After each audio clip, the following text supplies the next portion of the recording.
Good morning and welcome Good to morning. Moments with Melinda. My guest today is Eliot Lothrop. Hi, Eliot. Hello. How are Nice to see you? you, Melinda. I'm great, thank you. Doing really well. Good to see you. Let me tell my viewers a little bit about you, Eliot. Eliot is the owner of Building Heritage, a preservation and restoration company. Eliot is a member of the Rokeby Museum Board. He has a Master of Science of Historic Preservation from the University of Vermont. He is the great-grandson of Arthur Garfield Hays, who co-founded the American Civil Liberties Union, ACLU, and participated in the Scopes monkey trial in 1925 in defense of teaching evolution in schools.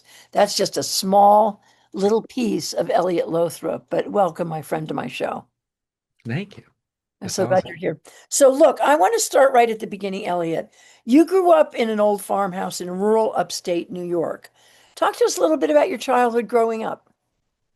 Yeah, sure. It was New Hampshire, actually. Oh, New Outside Hampshire. of Concord, New Hampshire. Yeah, all good. Town called Gilmanton, and my my parents bought it in the mid 70s. It was an old farmhouse, a Victorian Greek revival turned Victorian, and they were only married for about 10 years, but bought this house in hopes of sort of restoring an old farmhouse in rural New Hampshire. Their marriage didn't last long enough for them to sort of see that all the way through, and probably some of that early childhood experience in living in an old house being restored was probably pretty influential on me. So yeah, I lived there in Gilmanton until I was about 5 years old, and then moved to East Concord with my mother once they were divorced. So they got divorced when you were what, 11? No, sorry, two and a half. Two and a Yeah, so half. You were two two and a and a half years half. old. Yep. And then my mother and I stayed there for another couple of years, but the house was just too large for the two of us. Did you know your And so dad? yeah, yeah. So he was about 12 years older than my mother. He was actually her psychology professor at the University of New Hampshire.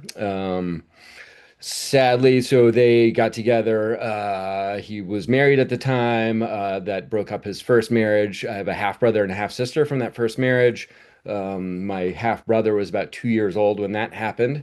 My mother and father were together for about 10 years or so. When I was about two, he began an affair with another woman named Claire that broke up my parents' marriage. And so I was close with them. They remained amicable, and I That's was good. with my father, twice a week. He lived in a town called Ware, outside of Concord, but mostly lived with my mother growing up. Wow, fascinating. So, so do you have siblings? Just the half brother and the half Oh, brother, sister. so you don't, Yeah, so I was okay. raised by my mother, who also came from a long line of only children. She was an only child who had similar adultery going on with her parents, and same thing with my grandmother, only child, half siblings, and adultery going on. So it's sort of a story that That's it continues fascinating. throughout. I mean, free love back then. I mean, who I thought that was all a 60s thing. Yeah, Fascinating. Well, yeah. well, you're certainly well adjusted. Um, Thank you. so I want to ask you, who was your greatest inspiration to follow your life's work into what you're doing in historic preservation? Who do you think inspired you the most? Probably my grandmother, Laura Hayes. So she was the son of Arthur, or sorry, she was the daughter of Arthur Garfield Hayes. And we were very close. She was, I guess, in her 70s when I was a child, late 70s, and lived in New York City. Back then, it was easy enough to kind of get dropped off at at the airport gate, and as a 8 or 10 year old, get on a plane myself and go to New York City and hang out with my grandmother. She took me all over. We went to Colorado one year, went out to California and Washington State another year, went to London, and she had so many connections both through her work and just advocacy, and had a really good little black book of folks that she knew everywhere. And so we would constantly travel and have people to stay with, people to show us around different locales, and she stayed. She was a film editor. She, began in the film industry in the 1940s, which is truly remarkable. Actually, late 30s. Originally acting, and then doing a little bit of producing, and then editing. But she remained in the film industry into her 90s, into her late 90s. even consulting on works until she was about 98 years old after a stroke when she was 97. So, anyhow, just truly amazing woman. So was she, yeah, we're gonna get into her life a little bit on, but did you but your historic preservation, I mean of getting down Mm, in the dirt, I mean in the mud, I mean your work, yeah. we're gonna get into your work in a minute too, but you get into the dirt and you build up and you do a lot of hard labor. Where did that inspiration come from? I think maybe I think that's a good question. I mean, I think it's something perhaps I created myself out of this sort of vision that perhaps my dad had that he was uh, a gentle person and very much wanted to steward things. He collected postcards, stamps, little things, also did a bunch of gardening, and tried to, take really good care of the little acreage that he had after my parents divorced. Because of his sort of, bad decisions that he made throughout his life. I feel like he sort of self-flagellated to a degree, and the end of his life wasn't he wasn't particularly happy, I think, with his decisions that he had made in life. But I think that maybe I recognized a bunch of that and sort of what his vision perhaps had been when he was with my mother, and sort of felt some interest in sort of fulfilling maybe some of what his original sort of hopes and dreams of life had been at a certain point. So Were there builders? Did you come from any, were there any builders or, and I know that you lived in a home, an old farmhouse that had a, maybe had a barn. I mean, it's so interesting that you come from this activist family and you end up being really a contractor and a builder. And I'm just wondering yeah. where that, that force of nature came for you. Um, Yeah, I mean it's something that I reflect on fairly often really in terms of what motivates me. And I and think about my family history a lot of the time. I often right or wrongly think along the Hayes family line, which is my mother's side, and Arthur Garfield, Laura, and then my mother Kate, and everybody from Arthur Garfield down. Everybody really had an urge to do some amount of advocacy of social justice, and sort of did it in their own way. My grandmother through film and my mother through psychology, trying to really like help the masses. And I think what I realized over the really since COVID and just a bunch of introspection is that I've always wanted to steward old things and take really good care of them and maintain them, so that they would last for perpetuity. And it's always felt to me like that is because of the thing. I want to restore the Monitor Barn in Richmond so that people will be able to see it in 100 years, and it will be this landmark, on the state. But what I've realized is that it's not so much because of the building, but it's because of all the effort of the people that went into it. And so I think and that's been a not a struggle, but a reflection and sort of has brought me to where I am professionally in terms of my business. But I've always had a bit of a hard time with the concept of labor and of people making money off of other people's labor.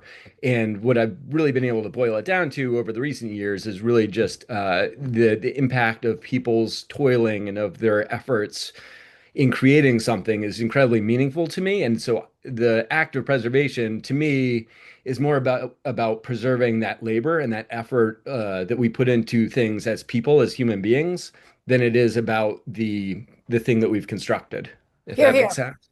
Yeah. That's it. You nailed That was it. a That's long-winded what I way was, to get to your no, to it your was perfect. It's answer, but exactly what I was looking for. So now we're gonna go back in time for a second. Your great grandfather, Arthur Garfield Hays, this is your great grandfather, was a historic figure, a Mhm. co-founder of the American Civil Liberties Union. He was a lawyer involved in many civil liberty trials, including the Scopes trials. He wrote, "Freedom is a social necessity." Talk to my viewers a little bit about your grandfather, Arthur Garfield Hays.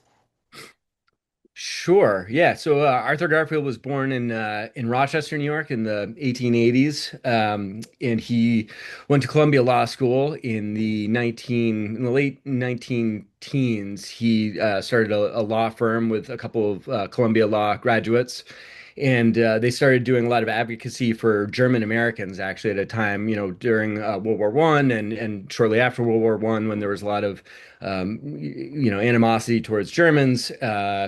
And that ended up going in some funny places. His business partners got in some trouble somewhere in there, and he really sort of broke from that private law practice and would continue on to do a bit of private law as a sort of Robin Hood, doing a little bit of work for good money so that he could fund his advocacy work. And then somewhere in there in the early 1920s was one of the co-founders of the ACLU and was the original legal counsel for the ACLU.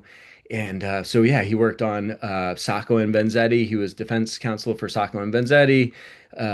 He was one of the defense lawyers for the Scottsboro boys, the Scottsboro trial, which was nine black men that were accused of raping two white women, and it was the last case, I believe, to ever have an all-white jury.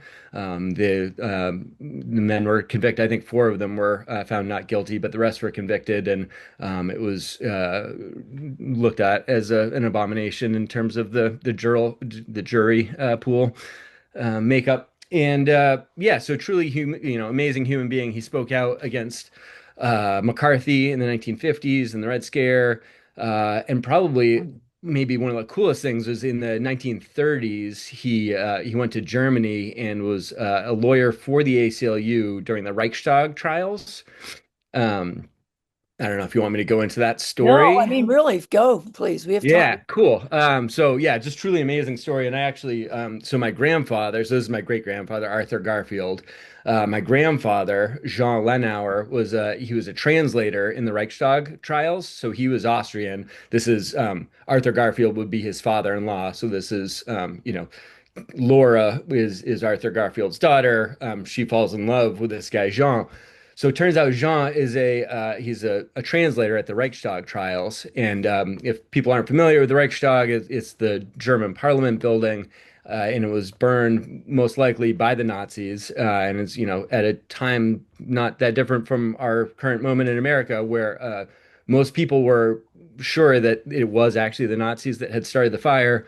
But they wanted to scapegoat the Communist Party. The National Socialists and Nazis were ascending to power. Hitler was chancellor at that point, and they wanted to scapegoat the communists who were also kind of fighting for power.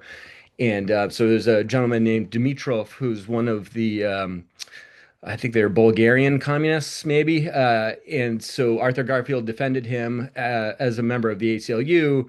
And it was, I think the Germans were not quite sure what was going on. They didn't quite understand why this short Jewish American was coming over to Germany. And they actually thought that he was maybe part of the government. They weren't really clear what the ACLU was. And so they actually gave him time at the trial to defend Dimitrov, which was somewhat unusual. But perhaps one of the most interesting things. So they're at a hotel somewhere during this trial. My grandfather and my great grandfather, and so my grandfather is kind of taking him around. My grandfather speaks German, Austrian, French, English, and so at this hotel with Arthur Garfield, and there's two Nazis come up to them. Uh, One of them, a gentleman named Putzi Hafkenzel, um, and the other Hans Urs. And so they sit down to this table, and Jean describes this in his autobiography. He says, one evening, Putzi Hafkenzel, heir to the famous book publishers, one of the Fuhrer's buddies, came to our table with Hans Urs and an obnoxious high-class pornographer and sat down with us. Hafkenzel was literate, and before you knew it, there was a symposium going on about the relative values of democracy and National Socialism. So Arthur Garfield is arguing with Nazis about the tenets of Wow. democracy versus National Socialism. Wow.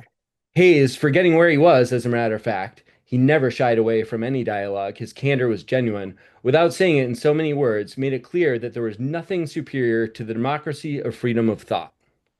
I was highly uncomfortable and scared for him. Hofkinzel was probably 6'3", 6'4" actually, and some of his underlings were big and a good copy of Mafia bodyguards. So Your Arthur great Garfield, grandfather was a Jew. Was your great grandfather a Jew? he was, yeah, He yeah. He was. was a Wow. German, yeah, German Jew. German Jew. Wow. Came over in the 1880s. So Amazing. Jean was Austrian Jew as well. So he had a bad childhood. His father was not a great human being, and so Jean was kind of was able to read the writing on the wall and left Austria in the 1920s. Before the Nazis, were able to annex where he grew up and ended up in France, which is then how he ended up. He wanted to be a translator as part of the Reichstag trials because he could see what was going on. Um, my grandmother, so another just absolutely crazy story. My grandmother, in the midst of all this, she's in her early 20s, I guess, and yeah, she would have been 21. She was an actress in Paris at the time. So during these Reichstag trials, she's in Paris. Her father is in Berlin at this trial, and she decides to go to Berlin to see her father, this lawyer at this big trial. And someone, somewhere in there realizes, says to Arthur Garfield, you have this beautiful daughter who's an actress in Paris, and surely the Nazis are going to kidnap her and force you to whitewash the story of the Nazis. And so they said, you need to get her the heck out of here. So my grandfather is this translator at the trial, and they send him to escort her back to Paris. So presumably this is the first time they've met. At the Reichstag trial, they're fleeing the Nazis, and they take a train. They take a train to Paris together, and presumably And fall in love. fall in I've got love. some That's photos like of them in Garnes, France, in 1933. Yeah, that's like a Sound of Music story almost. right. Fantastic. Well, listen, Yeah. I just want to tell my viewers that there is a book written by Richard Ham about your great grandfather confronting racism, Arthur Garfield Hays and the Fight for Equality, 1925 to 1954. And how appropriate is that for our time? Now, your great grandmother, Arthur's first wife, was Blanche Marks Hayes, and she was tight with Eugene O'Neill, among many other artists. So, what was her connection to the Academy Award winning film Reds with Warren Beatty and Diane Keaton? Yeah. Great question. Yeah. So Blanche was an amazing human being.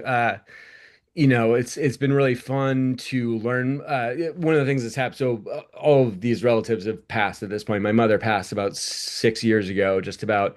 And so I've been going through boxes of family memorabilia, photos, writings, and have been able to come up with a ton of stuff from Blanche, which is really remarkable. She did all of these things, but if you go to look her up on the internet, it's very hard to find because, of course, everything that comes up is Arthur Garfield. Mhm. She was Blanche Marks Hayes, but then her name changed later on to Blanche Hayes Fagan. Nonetheless, so they fell in love when Arthur Garfield was at Columbia Law School. She was at Barnard. She only went to Barnard for 2 years, then dropped out and was really into acting, doing set design. Her mother didn't want her to go into film or acting or theater stage. She didn't think it was a valid profession for a young woman and just wanted her to marry. But Blanche was sort of always, moving to the beat of her own drum, and so she was married to Arthur Garfield for only like 5 or 6 years. And at the beginning of that, she was in New York City, and so she was original member of the Provincetown Players, which was Eugene O'Neill, who had, recently come here around the Russian Revolution. And she, I guess, created some really unique set design and costume work for the Provincetown Players. Her most the piece she was proudest of was the costume for the hairy ape. She created the costume from scratch. This is in the 1930s, just like buying, whatever stuff she got in 1920s, sorry, buying whatever things she could to create this costume. And but so following the divorce, she ended up in Europe for quite some time. She was good friends with a early fashion designer, Elsa Schiaparelli, who's a very interesting person. Lived in Paris. The two of them lived in Paris together. Elsa ended up being very, very famous, and the Schiaparelli is a huge company at this point. And perhaps one of the most interesting friendships that Blanche developed was in the late 1930s and 1940s. She was very friendly with Nicholas Murray, who's a photographer. And through her relations with Nick, she was invited to go to Mexico and ended up staying at the Casa Azul, the house of Diego and Frida, and stayed there for a couple of weeks, and actually ended up taking Nick Muray's daughter to art school. Um, I don't know if you want me to screen share. I could share a Well, pretty we've neat got a lot. photo with you. I want You to got get a into, lot. Okay, cool. Laura, and I Yeah, also want to yeah. talk to you about your connection to Cool. Greenwich Village. So I Sounds want good. There's a wonderful photo of Blanche with Diego and Frida oh, on a very fantastic. famous, yeah, very famous photo day. But yeah, really, really interesting person, Blanche. So then Laura Hayes, so who was your grandmother, an Academy Award winning filmmaker? She was deeply involved with NYU's film school and produced a video that showed the impact of the Hayes Civil Liberties Program.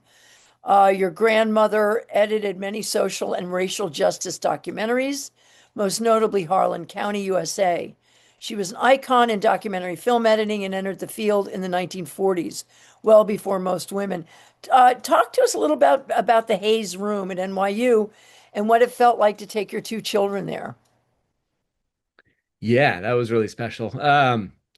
So yeah, there because of the influential work that Arthur Garfield did, there's actually a fellowship at NYU Law School, the Arthur Garfield Hays Fellowship Program. My grandmother was very that was something that meant a tremendous amount to my grandmother, the fellowship, and so she maintained a close relationship with all of the fellows and actually made a short movie about the fellows, which was really neat.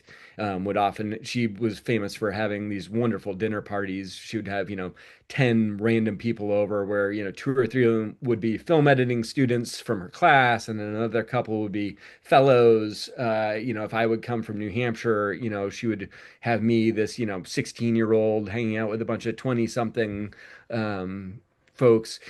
um, and so that was always something that was tremendously special to me. So about I guess it was probably about 10 or 12 years ago, we visited New York City with my kids when they were younger, and got to bring them to the Arthur Garfield Hays Room and share that with them. It's tremendously special. We tried to go back there a couple of years ago, and it was, I guess, 2 or 3 years ago, it was a whole lot harder to get into NYU.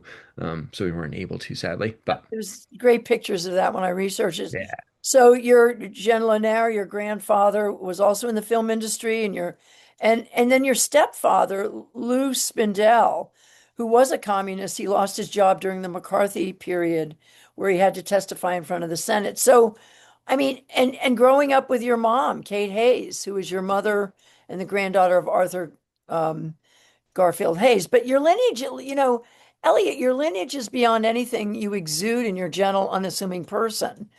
You come from amazing human beings who have been deeply historic and transformative in our country. So, how do you maintain your sense of balance and your humility? Because you are truly someone who lives so close to the earth, and yet you carry the DNA of historic figures who played a huge role in fighting for a just America. Share with us a little bit about that. Sure, that's a great one. Yeah, it's funny. I reflect, like I said, on all these things fairly often, and one of the things I felt particularly is a interesting and unique quality, perhaps, or of my lineage is, so I've got this Arthur Garfield Hays figure. My great grandfather on my mother's side, on my father's side, they were old New England family. I said this to Tommy Lathrop one time, Lathrop's Maple Supply down in Bristol. My family's originally from New Hampshire. I came into Tommy Lathrop's shop one time. I said, "I bet we're related." And he said, "Oh yeah, 1623, came over on the Griffin ship." All right, I looked it up. Sure enough, Reverend John Lothrop came over 1623. Founded the town of Scituate, Mass. My family, was in Portland, Maine area. I was actually named after Eliot, Maine. They were sort of all along the coast of New Hampshire, Maine. And so my great grandfather on my father's side was actually chief of police of Dover, New Hampshire. And so, and just I guess for to kind of keep relations kind of as close to proximity as possible or whatever, I sort of start with my great grandfathers. And so I'm thinking, I have these two very similar people sort of at a similar sort of stature, perhaps not nationally, I guess, right? Arthur Garfield's this famous figure, but they're just, complete opposite sides of the spectrum to a degree. My grandfather, Jean Lenauer, was he imported films. He was a big film guy, and so he would import French films and had a small theater in New York City. My grandfather on my father's side owned a AMP in Dover. So it's like these very similar things that are completely different. And so I feel like a lot of that has sort of guided me to I mean, I'm very, left leaning and, liberally minded and such, but I do try to be a bit of a balance in both worlds to a degree. I do kind of like the notion of kind of wearing different hats and being able to code switch to a degree depending on who you're with and what the objective is. But there's always a similar Well, objective throughout for me. So well, I get that, and you sort of like take the middle fold path between sort of the hardworking, grounded to the top of the line. So how has your lineage set you up to take on the injustices of the world? And do you carry within you that intense desire to stand strong against inequality and injustices? Do you feel that in your bones? Do you feel like you need to carry on that legacy? Whether it's from your father's side of, the justice on his family side, but closer to the earth, or from your mother's side, the Hayes family. yeah, no, I definitely do. And like I said earlier, I especially on the Hayes side, when I was a child, I felt like all of, my great grandfather, my grandfather, my mother, everybody wanted to excel in their field was sort of how I looked at it. Great lawyer, great film editor, great psychologist. But actually, what is more sort of pervasive in everybody's lineage and timeline is being really good at that thing, but also being able to force some amount of social justice and impact into that industry. And I've realized that more, especially in the last couple of years. And so as I started out down the path of being a carpenter and restorer and preservationist, I think originally wanted that same, I wanted to excel in my field. I wanted to be one of the best so that I would have some sort of notoriety similar to my mother and grandmother and, great grandfather. But what I realized, again, which is more powerful, which they all shared and which I've been trying to figure out how I can influence within my own specialty is this, social justice impact. And so what I've really realized and embraced over the last couple of years is a desire to be able to change the building industry, specifically the restoration industry, in whichever ways I can, and to really allow more people to come to the table that don't look like me, that aren't white cis males. And so specifically over the last couple of years, we've been teaching timber framing. So last year, I taught timber frame pre-apprentices through the Vermont Youth Conservation Corps, which is really exciting work. We had 4 young folks with us for 17 weeks. And they all were female, non-binary, or trans. It was just that was the Wow. pool of people we got, but was really excited about that pool of people and was really remarkable to have a bunch of folks who are like, 5'6", 5'7", not, big muscular dudes and just smart, hardworking, motivated people and, able to empower them to using, chain mortisers and 16-inch circular saws. And they're like, yeah, I love building, moving building materials and then getting them work in the field too. And saying like, what can I do to really, change the narrative a bit? And it's empowering other people. And it's, taking somebody who might not know what they're doing with themselves as a trans person needing a skill set or something and saying, if you're a kick-ass timber framer that, has a skill set and can like walk into a shop and say, hey, I know what I'm doing, like that That's a means career. something. So, It's a career. yeah. So let's get back to your career. So you did the Monitor Barn outside of Richmond, and you were instrumental in that. Why are barns particularly inspiring for you? And it must be difficult for you to see so many barns in disrepair and falling apart here in Vermont. And I assume this is partly because a loss of so many dairy operations. But I mean, you can't save all the barns. So how do you determine which ones to save? I know the Monitor barns were exceptionally important. And to my viewers, you can visit Eliot's website at www.buildingheritage.com. But share with us a little bit about the barn situation. And we see so many barns that are falling down in Vermont. Yeah, another great question. I think that why Barnes? I think for me, one of the reasons is because at the end of the day, we can see all of our work. So what I really enjoy doing is taking an old post, maybe that's rotted because it's been sitting in the ground, and we jack up the building in the air, so the post is kind of hanging, and we cut a little joint, special traditional joint into the post, splice in new wood to extend the post back to its original length. And there's this beautiful artistry. That's something I guess we haven't gotten into is art and my love for sort of sculpting and creating. And so we end up with this beautiful sculpture of preserved materials, new materials, and you're able to see it at the end of the day. I'm sitting in my office in my house, which is a 1790s house that we moved from New Hampshire to Vermont, which is a whole own other story. I don't actually advocate for moving buildings across state lines, but I did here. And yeah, point being, this is a 1790s house, and there's beautiful timbers like right here, but I covered them all up because that's the way it was originally, and I couldn't help myself but to put it back the way it was originally. With old barns, you are seeing that structure, that whole frame, and so you're able to really embrace all of that. And then I also think that it just comes back to what I was saying earlier about why I preserve, and it's really to steward, to preserve that embodied energy that went into the creation. But then I think it's also the embodied energy that went into using that space, right? Like a barn is a utilitarian space, and so it's not just, again, for me, it's not just like the landmark on the landscape, the visual landmark. It's that recognition of somebody worked that land and worked in that building. There are animals in that building, all the stories that happen there. There's something like powerful and unique to that versus, just somebody's house. We're Here. restoring a house. It's great. They're beautiful. They're architecturally significant, but it's more I feel like with the house, you're celebrating this individual that may or may not be a good person. And there's so many other layers to it, right? Where it's But like, we love the animals because they're all wonderful. yeah, So, I don't so know. you write for the Journal of Light Construction, the Journal of Light Construction, and you talk about, you wrote a story about moving a carriage house, and there's a story that you wrote about artisanal cheese in helping to save Vermont's historic barns. Just very quickly, because I have so much else to talk to you about. Quickly, what is that artisanal cheese helping to save barns? What's that all about? I think I actually just got interviewed for that one. Oh, you got interviewed for I that. didn't Okay. write that one. I did write the Okay. other stuff for JLC, and I have written for the Timber Framers Guild. We have a journal.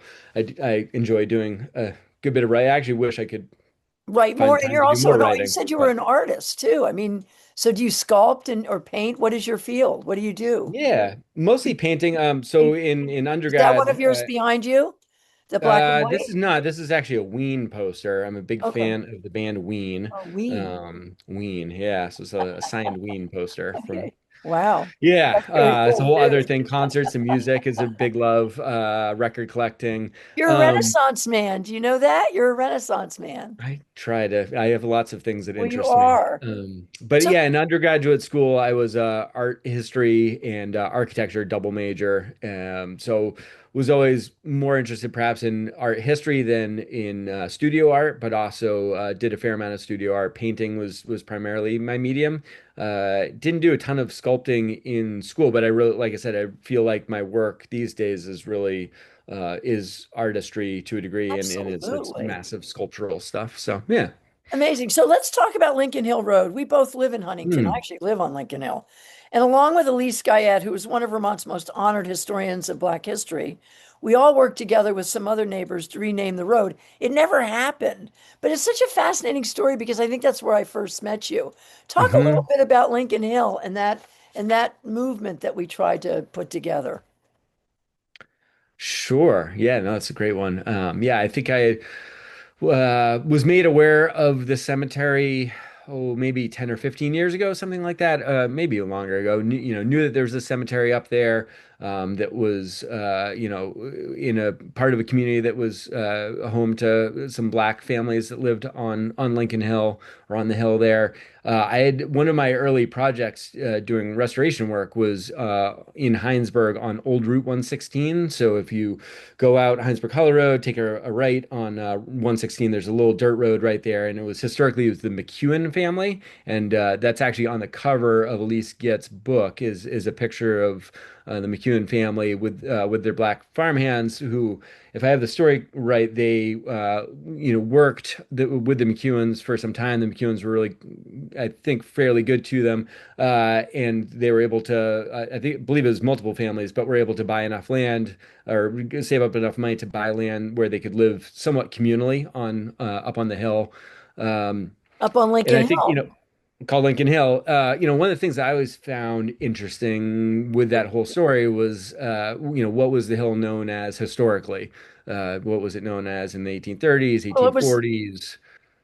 yeah, it was the N word. I mean, it was that was what the road was called. Right. And Well, then but they changed.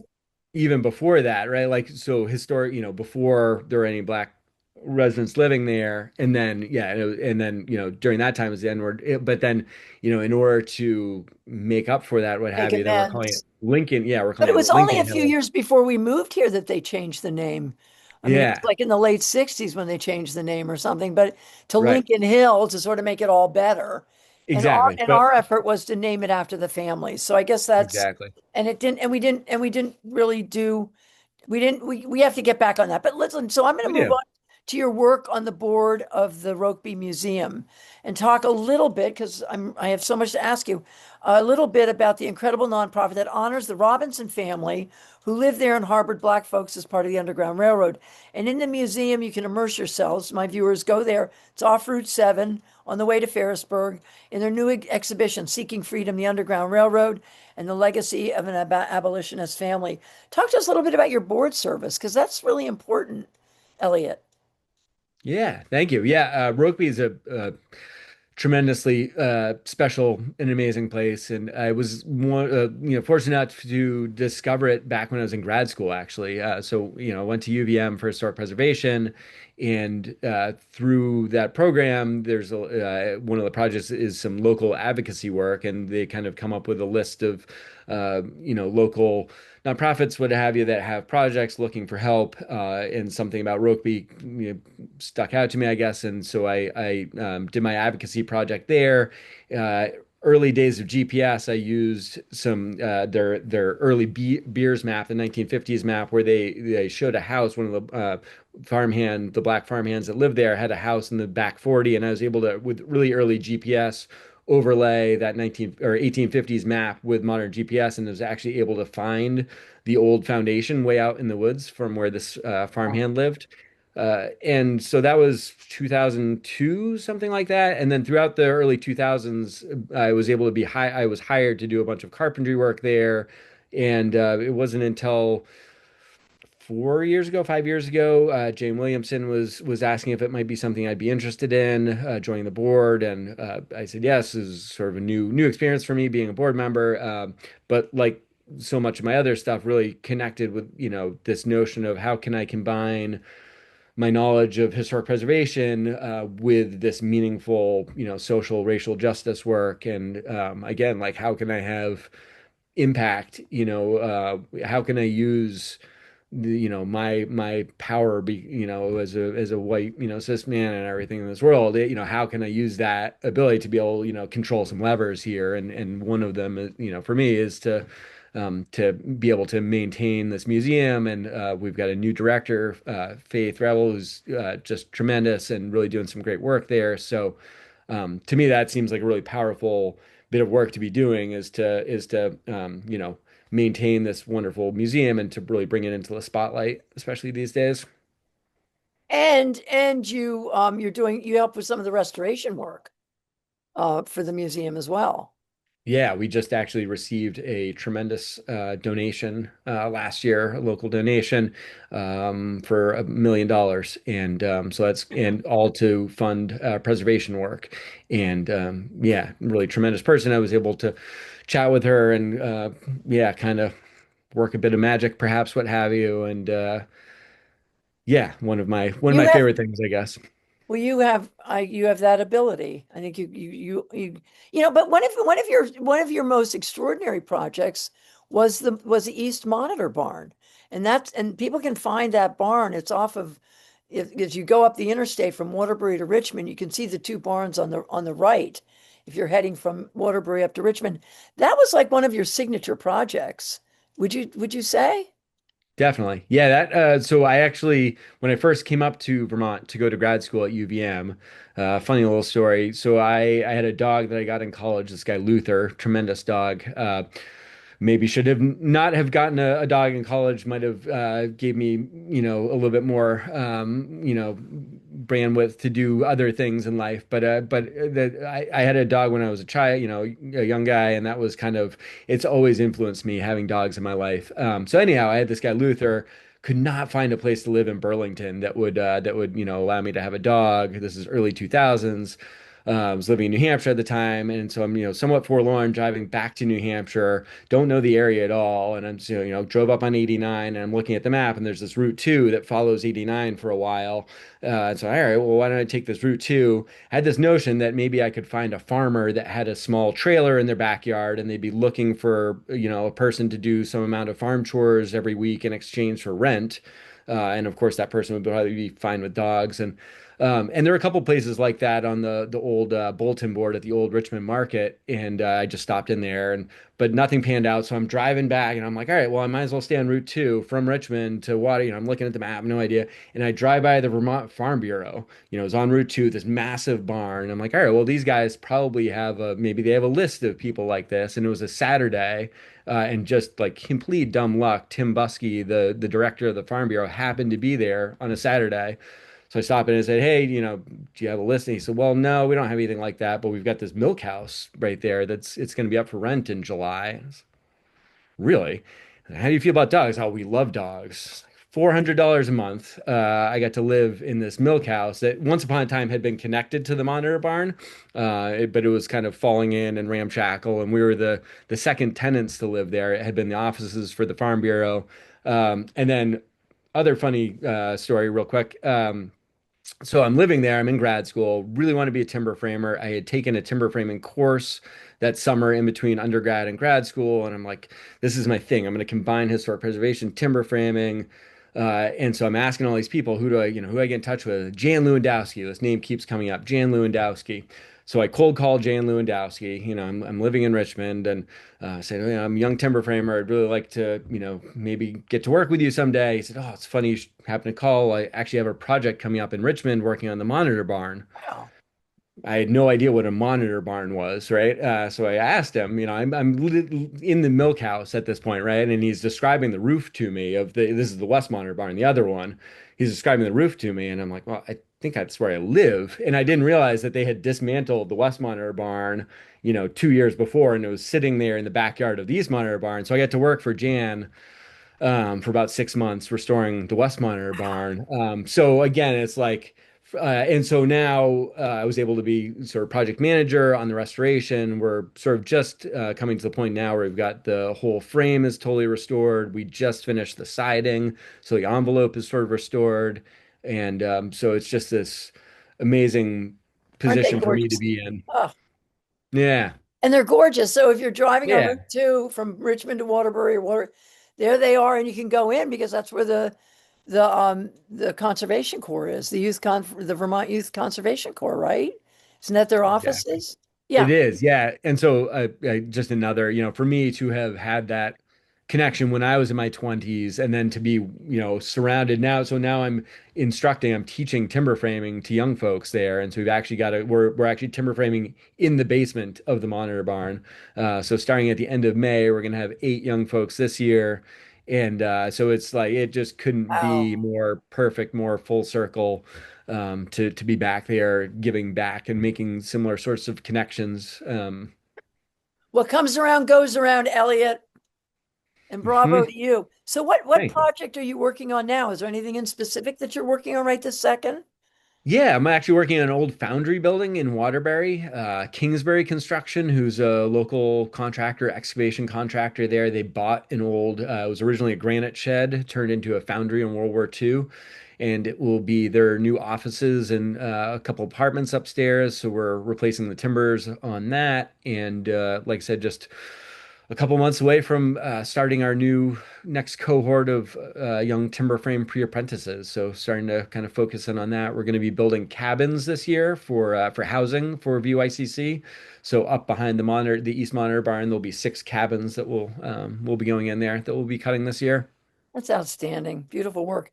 So I'm going to move on to current affairs because I want to get your opinion on this. What do you make of the current situation in the United States based on who you are as a human being, Elliot? Oh boy. Um, Well, how old are you? how Are old you am I? I'm 47. all I'm right, so you're my 47. daughter. You're my daughter's age. So, Yeah. I mean, your generation is coming into power, into leadership. And I think in some ways, your generation, or maybe the generation a little older than you, was skipped by our government. And there's too many old people running this country. And that generation was literally, I believe, ignored and skipped for these people that stay in office for 50 years. But your generation is coming into leadership. So, what do you make of this current situation?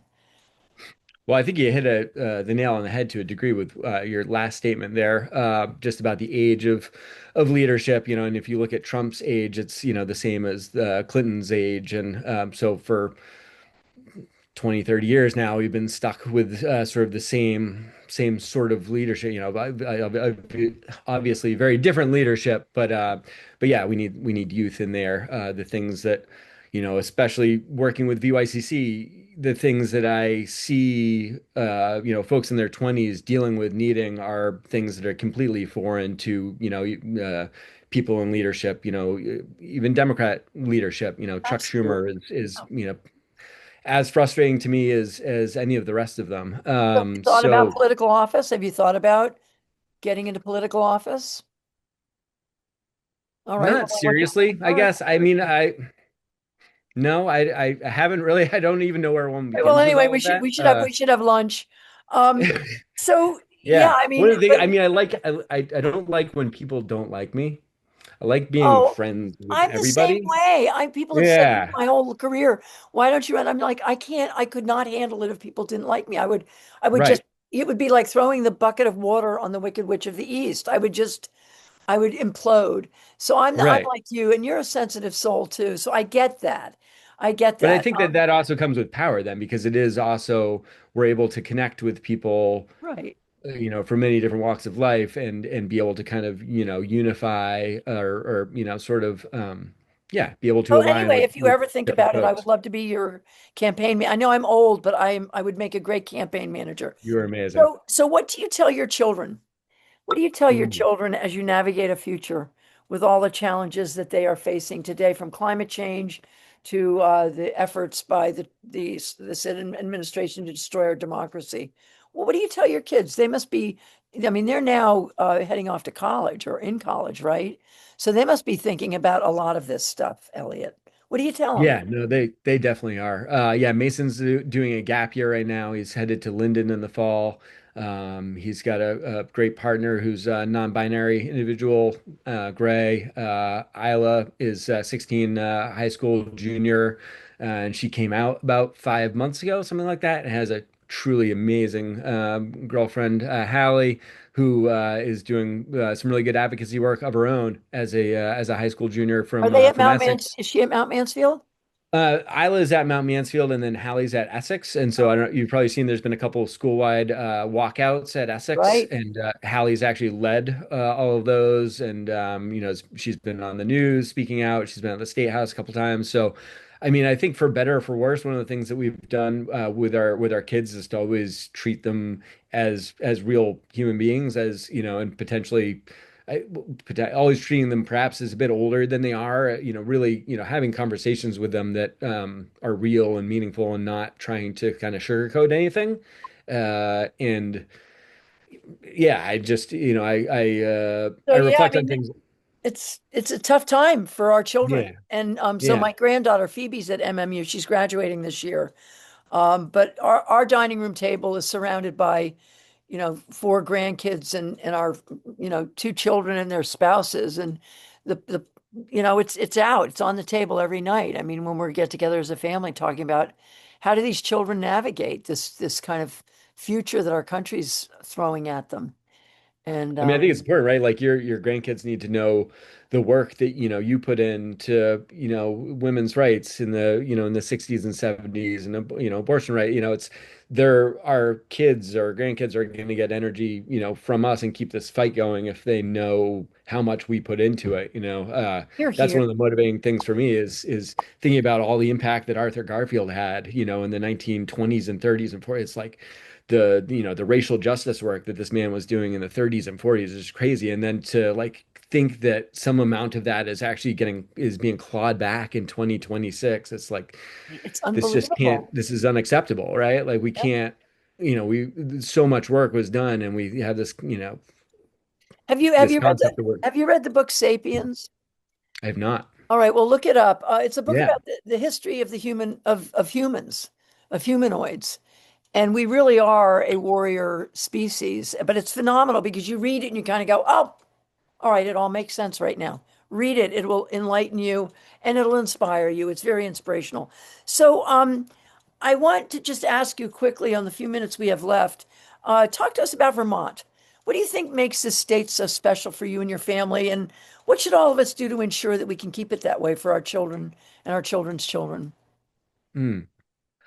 Well, I love the blend of everything that Vermont is, the blend of types of people that you get here, and just you spoke earlier about being kind of close to the earth, myself being kind of close to the earth, and I feel like the ratio of people that are really in touch with reality and the weather, what's going on around them, all of these things that I feel like as we move more into an online, digital, virtual AI world and everything, it's like I feel like the majority of people in Vermont are really more interested in the essence of life and humanity and things that are much more powerful and meaningful than I think what I I, assume a lot of the rest of the country is sort of consumed with.